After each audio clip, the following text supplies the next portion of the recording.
Bueno, vamos a meternos de lleno en esto, porque seamos sinceros, todos libramos una batalla invisible cada día, ¿verdad? Y no es ahí fuera, sino aquí dentro, contra nuestra propia mente. Es súper común sentir ese peso abrumador, esos pensamientos limitantes que literalmente nos paralizan. Así que en esta explicación visual vamos a desgranar lo que en psicología se llama flexibilidad psicológica. O sea, cómo lograr no dejarnos dominar por ese malestar interno. Y para hacerlo fascinante vamos a hacer una comparación muy rigurosa entre la terapia de aceptación y compromiso, que conoceremos como ACT, y los principios milenarios de la teología bíblica. Es un choque de perspectivas interesantísimo. Pero antes de arrancar, un aviso importantísimo. Toda esta información es puramente educativa e informativa. No es en absoluto consejo médico. Si alguien experimenta síntomas graves de salud mental, por favor, es vital acudir a un profesional cualificado. Dicho esto, fijaos en esta imagen. Ese horizonte inmenso frente a nosotros es una metáfora brutal del coraje humano ante lo desconocido. Nos muestra perfectamente ese contraste entre la vulnerabilidad del miedo y la fuerza imparable de decidir avanzar pase lo que pase. Nuestra hoja de ruta para hoy es súper clara. Vamos a analizar los 6 pilares que propone este marco psicológico y los pondremos cara a cara, punto por punto, con la teología. Empezaremos con la aceptación y la difusión cognitiva, pasaremos al anclaje en el presente y el contexto del yo, abordaremos la clarificación de valores y la acción comprometida y terminaremos sintetizando en qué chocan y en qué coinciden, además de ver un caso práctico alucinante. Arrancamos con el primer bloque, aceptación y difusión cognitiva. Y es que la base absoluta para gestionar cualquier dolor interno empieza por cómo procesamos nuestra realidad más inmediata. El primer pilar es la aceptación radical. Y esto es clave, porque la psicología moderna ha demostrado de sobra que luchar contra nuestras emociones dolorosas o intentar reprimirlas es contraproducente. De hecho, nos genera muchísima más angustia a la larga.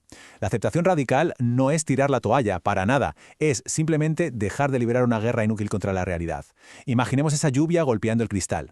Las emociones negativas son igual de naturales e inevitables. El truco está en dejar que ese malestar exista sin emitir juicios, entendiéndolo como una parte normal de la vida. Y es súper interesante cómo la perspectiva teológica rechaza por completo cualquier ilusión de vivir en una burbuja de felicidad constante. En Eclesiastés 9:11 leemos y cito textualmente: «Y algo más he visto bajo el sol, que los veloces no siempre ganan la carrera, ni los poderosos ganan siempre la batalla, ni los sabios tienen siempre alimento, ni los inteligentes tienen siempre riquezas, ni siempre les va bien a los que tienen conocimiento, ya que a todos les llega algún mal momento y algún suceso imprevisto». Básicamente, establece que el sufrimiento es una realidad ineludible. Por eso, en lugar de frustrarse, instruye a resistir, como dice Proverbios 24:16, porque aunque el justo caiga 7 veces, volverá a levantarse. Pasamos al segundo pilar, la difusión cognitiva. A ver, solemos creernos que nuestros pensamientos negativos son verdades absolutas e inmutables, pues la difusión es una técnica que nos enseña a distanciarnos de esas creencias, viéndolas como lo que realmente son, simples eventos mentales pasajeros. Es como alguien caminando por una ciudad súper ajetreada. Puede mirar de reojo con curiosidad, pero sigue avanzando ajena al ruido del tráfico. Nuestra mente produce un flujo constante de ruido, pero no tenemos por qué detenernos, ni dejar que dicte nuestras decisiones. Ahora, si miramos el enfoque bíblico, encontramos un principio que también rechaza dejarse dominar por pensamientos destructivos, pero exige una respuesta muy distinta. No se queda en la observación pasiva, sino que propone una regulación cognitiva intencional y un examen crítico. Segunda de Corintios 10:5 lo declara así, y es que estamos derrumbando razonamientos y toda barrera que se alza contra el conocimiento de Dios. Estamos haciendo prisionero todo pensamiento para que sea obediente al Cristo. O sea, plantea una gestión de la mente totalmente activa y disciplinada. Pasemos a nuestro segundo bloque, anclaje y perspectiva contextual. Una vez entendido cómo procesamos los pensamientos, toca explorar cómo nos situamos en la línea del tiempo y cómo vemos nuestra propia identidad. El tercer pilar es vital: conectar con el momento presente. Gran parte de nuestro sufrimiento viene de pasarnos el día planificando los peores escenarios del futuro o atrapados en cosas del pasado. Hay que minimizar esa rumiación constante. El simple hecho de tocar la textura de un árbol, por ejemplo, centra toda nuestra atención en una sensación real y física. Y eso es clave, porque interrumpe la sobrecarga analítica del cerebro y nos devuelve al único espacio donde realmente podemos hacer algo, el aquí y ahora. Esta idea de optimizar nuestros recursos mentales, no preocupándonos por lo que aún no existe, es también un mandato directo en el texto bíblico. Mateo 6:34 lo estipula de forma clarísima: nunca se angustien por el día siguiente, porque el día siguiente traerá sus propias preocupaciones. De igual modo, prohíbe anclarse a la nostalgia del pasado en Eclesiastés 7:10. No digas: ¿por qué los tiempos pasados eran mejores que los de ahora? Preguntar eso no es de sabios. Llegamos al cuarto pilar psicológico, el yo como contexto. Consiste en ampliar nuestra identidad y darnos cuenta de que jamás podemos definirnos únicamente por nuestras peores emociones o pensamientos transitorios.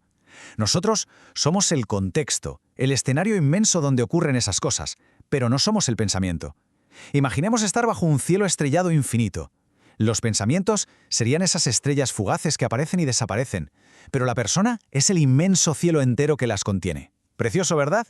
En paralelo, la doctrina bíblica también defiende que la identidad humana no está determinada por errores pasados o crisis emocionales, y lo basa en la inmensa dignidad y el valor intrínseco que le otorga su creador. Esta estructura permite que la persona trascienda cualquier fluctuación de ánimo o autocrítica. Primera de Juan 3, versículos 19 y 20, lo enuncia de esta forma: Así sabremos que provenimos de la verdad, y haremos que nuestro corazón se sienta seguro delante de Dios, incluso si nuestro corazón nos condena, porque Dios es más grande que nuestro corazón y lo sabe todo. Y así entramos en el tercer bloque, valores y acción comprometida. Aquí es donde este marco abandona la contemplación interna y se lanza con fuerza al terreno del movimiento. ¡Pasamos a la acción! El quinto paso es clarificar valores personales. Básicamente se trata de descubrir qué estándares internos nos mueven de verdad, sin dejarnos guiar por el miedo o por lo que se espera de nosotros. Tener un mapa y una brújula claros, como en esta imagen bajo la luz del atardecer, es el símbolo perfecto de la dirección. Estos valores son nuestra brújula interna inquebrantable, que nos da un rumbo clarísimo para tomar decisiones, incluso cuando todo es incierto y la incomodidad está a flor de piel.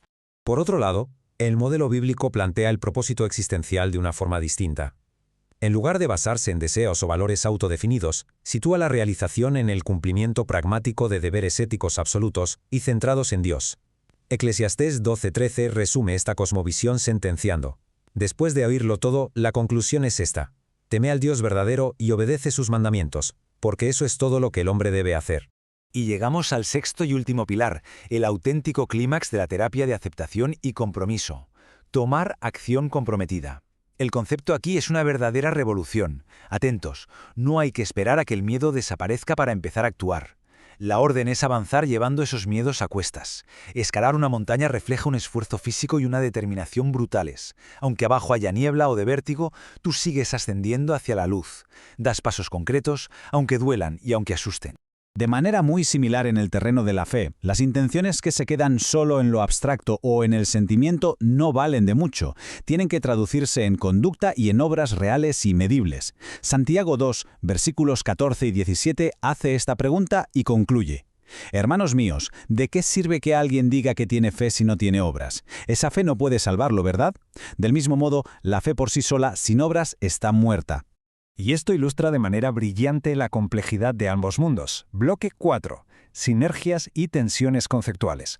Vamos a dar un paso atrás para tener una visión panorámica y hacer una síntesis de alto nivel. Al ver el panorama completo saltan a la vista coincidencias y choques profundos. Ambos sistemas estaban 100% de acuerdo en rechazar la evitación, es decir, forzar la supresión del dolor solo empeora todo.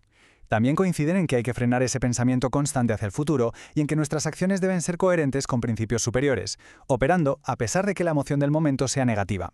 Pero el choque de base es rotundo.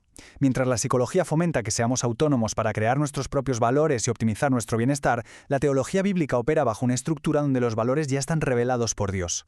Y para esta última, el objetivo final no es simplemente el confort personal, sino la rendición de cuentas, la santificación y aceptar la soberanía divina. Llegamos por fin a nuestro último bloque: conclusión y caso práctico. Después de tanto engranaje mental y filosófico, toca aterrizar todo esto de golpe en la realidad ineludible de la experiencia humana.